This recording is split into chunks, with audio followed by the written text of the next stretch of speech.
नमस्कार, आप देख रहे हैं हिंदी टीवी और मैं हूं आपके साथ अविरल जैन। चलिए जानते हैं दिन भर की हिमाचल प्रदेश की बड़ी खबरों की कुछ खास हेडलाइन।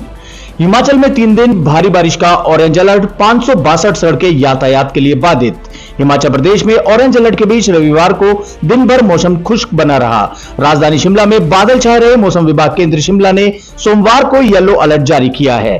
22 से 24 अगस्त तक भारी से भारी बारिश का ऑरेंज अलर्ट है। कुछ क्षेत्रों में बाढ़ आने और भूस्खलन की भी चेतावनी जारी की है। वहीं नेशनल हाईवे 305 कुल्लू मनाली के अलावा प्रदेश भर में 562 सड़कें अभी भी यातायात के लिए बाधित हैं। शिमला के समर हिल के शिव बावड़ी क्षेत्र में भी 7वें दिन मलबे में दबे लापता लोगों को खोजने का अभियान जारी रहा।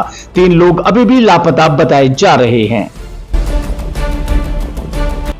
सीएम सुक्खू बोले, केंद्र को नुकसान की रिपोर्ट भेज 6,700 करोड़ रुपए मांगे।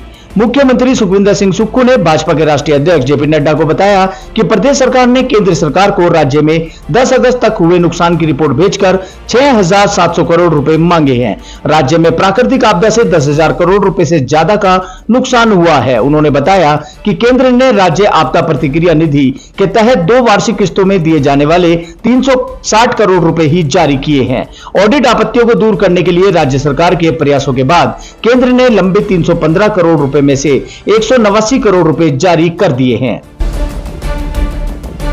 हिमाचल में 400 सड़कें बंद, पीठ पर सेब ढो रहे हैं बागवान, मजदूरों को देने पड़ रहे हैं दुगने पैसे। सेब सीजन के दौरान बागवानों की मुश्किलें खत्म होने का नाम नहीं ले रही हैं।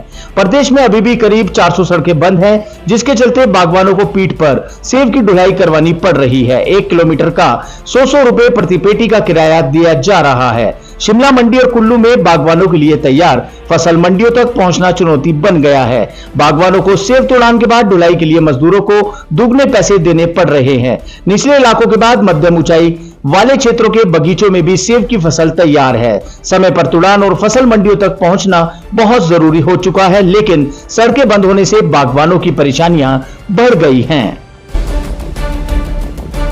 बाढ़ और भूस्खलन से हुए करोड़ों के नुकसान पर 29 अगस्त को नगर निगम की बैठक। नगर निगम शिमला की मासिक बैठक 29 अगस्त को होने वाली है। इसके लिए मेयर दफ्तर से बैठक की तारीख फाइनल कर दी है। अब सभी पार्षदों से इसके लिए सवाल या एजेंडा लाया जाना है।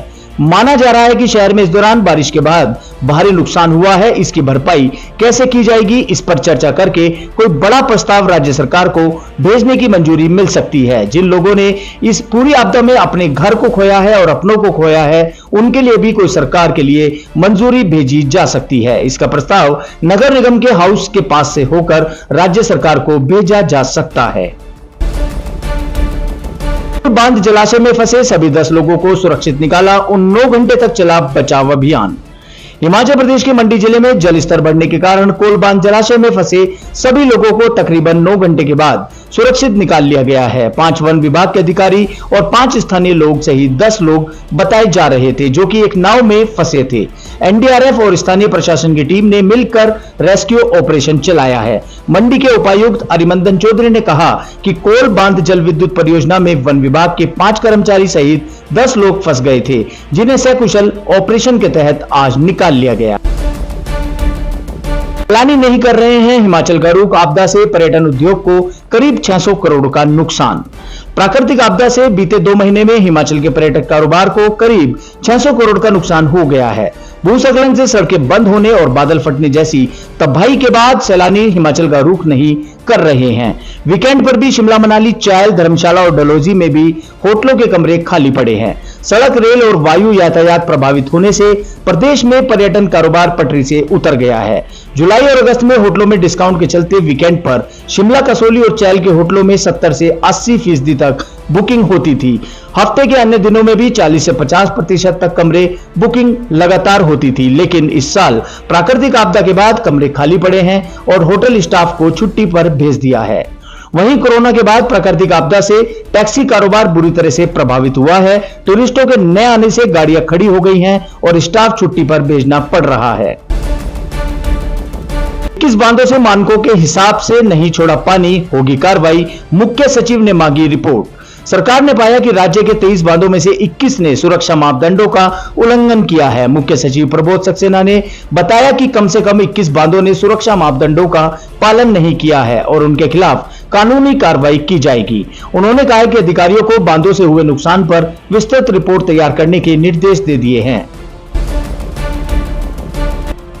आपदा में लूट, घरों पर खतरा बने एक पेड़ को काटने के वसूल रहे हैं 65,000।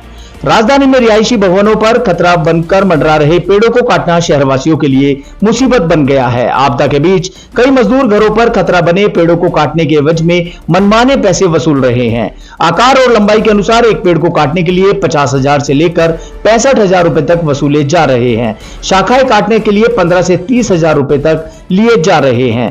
राजधानी में घरों पर खतरा बने पेड़ों को टुकड़ों में काटकर सुरक्षित तरीके से नीचे उतारने और फिर उन्हें हटाने का ज्यादातर काम कश्मीरी मजदूर ही करते हैं। वहीं प्रतिभा सिंह अखिल भारतीय कांग्रेस कार्य समिति की स्थायी सदस्य नामित।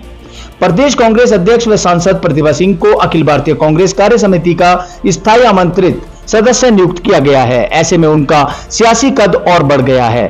साथ ही पूर्व केंद्रीय मंत्री आनंद शर्मा कमेटी के स्थायी सदस्य न रहेंगे। प्रतिभा सिंह ने इस नियुक्ति के लिए राष्ट्रीय अध्यक्ष के साथ ही पार्टी नेता सोनिया गांधी, राहुल गांधी, प्रियंका गांधी, केसी वेणुगोपाल, राजीव शुक्ला सहित अन्य वरिष्ठ नेताओं का भी आभार जताया है। प्रतिभा सिंह ने शिमला में मीडिया से अनौपचारिक बातचीत में कहा कि केंद्र की ओर से हिमाचल को अभी तक आर्थिक पैकेज नहीं दिया गया है।